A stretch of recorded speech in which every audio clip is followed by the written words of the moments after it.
విఘ్నాలను నివారించే గణపతి జన్మదినమే వినాయక చవితి. ప్రతి సంవత్సరం భాద్రపద మాసంలో శుక్లపక్షమి చవితి రోజున వినాయక చవితి పండుగను నిర్వహిస్తారు.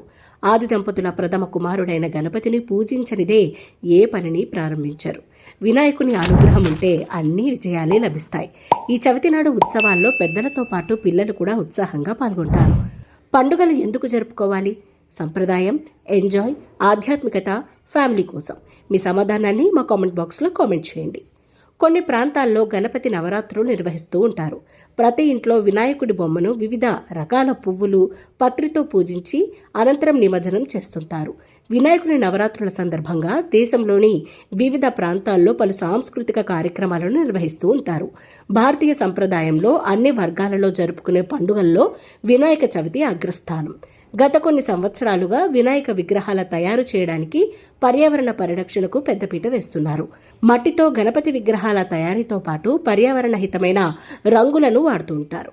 దీంతో పలు తటాకాలు, నీటి వనరులు కలుషితం కాకుండా ఉంటాయి. దేశవ్యాప్తంగా ఊరువాడ వినాయకుడి పందిళ్లతో ముస్తాబవుతుంది. వివిధ రకాల భారీ విగ్రహాలను ఏర్పాటు చేస్తున్నారు. చిన్న పెద్దలంతా కలిసి ఈ వేడుకలు ఘనంగా నిర్వహించేందుకు సన్నాహాలు చేస్తున్నారు. ఇక ప్రతి ఇంట్లో వినాయకుడి ప్రతిమను ప్రతిష్ఠించి ఆ కుటుంబ సభ్యులు పూజలు నిర్వహిస్తారు. పండుగ వేళ ఇంట్లో వినాయకుడిని ప్రతిష్ఠించేందుకు కొన్ని పద్ధతులు పాటించాలని శాస్త్ర పండితులు చెప్తున్నారు. వినాయక చవితి రోజు సూర్యుడు ఉదయించక ముందే నిద్రలేచి ఇంటిని శుభ్రం చేసుకోవాలి. తలంటు స్నానం చేసి ఉతికిన బట్టలు ధరించాలి. ఆ తర్వాత ఇంట్లో మట్టి వినాయకుడి ప్రతిమతో పాటు పూజా సామాగ్రిని తెచ్చుకోవాలి. ఈ పూజకు కావాల్సిన సామాగ్రి గణపతి మట్టి, ప్రతిమ, పసుపు, కుంకుమ, గంధం, అక్షింతలు, బియ్యం, 2 దీపపు కుందులు, ఆవు నెయ్యి ఒత్తులు, అగరబత్తులు, వక్కలు, కర్పూరం, కొబ్బరికాయలు, కలసం, ఆచమన పాత్రలు, 21 రకాల పత్రితో పాటు స్వామివారికి నైవేద్యానికి పండ్లు, వివిధ రకాల పూలు, తమలపాకులు, యజ్జోపవీతం వంటి సామాగ్రి అవసరం అవుతుంది. ఇక వినాయకుడికి నైవేద్యంగా ఏం సమర్పించాలంటే ముందుగా పసుపు ముద్దతో వినాయకుడిని చేయాలి. ఒక పీట మీద కొద్దిగా బియ్యం పోసి పూర్ణ కుంభంలో కొత్త బియ్యం చేసి వినాయకుడి విగ్రహం పెట్టి అలంకరించాలి. ఇంట్లో వినాయకుడి ఫోటో ఉంటే దానిని శుభ్రంగా తుడిచి ఆయన నుదుటిన కుంకుమతో పాటు పసుపు పెట్టాలి. ఈ ఫోటోను సైతం పూజలో ఉంచాలి. అనంతరం వినాయకుడి ప్రతిమ ఫోటో పైన పాలవెల్లిని కట్టాలి. దానికి అరటిపళ్ళు, వెల్లక్కాయ, యాపిల్, పంపరపరసకాయ, మామిడాకులతో అలంకరించాలి. వినాయకుడికి గొడుగు పెట్టాలి. గణపతికి ఇష్టమైన పిండి వంటలు, ఉండ్రాళ్ళు, పాయసం నైవేద్యంగా సమర్పించాలి. ఓం శ్రీ మహాగణాధిపతయే నమః అని చెప్పి శుక్లాం భరధరం విష్ణుం అంటూ శ్లోకం చదివి పూజ ప్రారంభించాలి.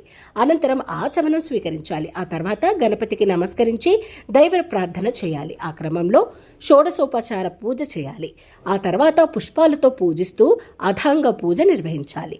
21 రకాల పత్రాలతో ఏక విశంతి పత్ర పూజ చేయాలి. శ్రీ వినాయక అష్టోత్తర శతనామావళి చదవాలి. పూజ పూర్తయ్యాక గణపతి వ్రత కథ వినాలి. వినాయక వ్రతకల్పం పుస్తకంలోని పద్యాలు, కథలు చదవాలి. చివరకు మంగళహారతి పట్టుకొని దీపాన్ని గణపతికి చూపిస్తూ మంగళాచరణాలు ఆలపించాలి. చివరగా గణపతి ఎదుట గుంజీలు తీసి సాష్టాంగ నమస్కారం చేయాలి. ఇక వినాయకుడి విగ్రహాన్ని ఇంటికి తీసుకువచ్చే ముందు దానికి ఎక్కడా లోపాలు లేకుండా చూసుకోవాలి.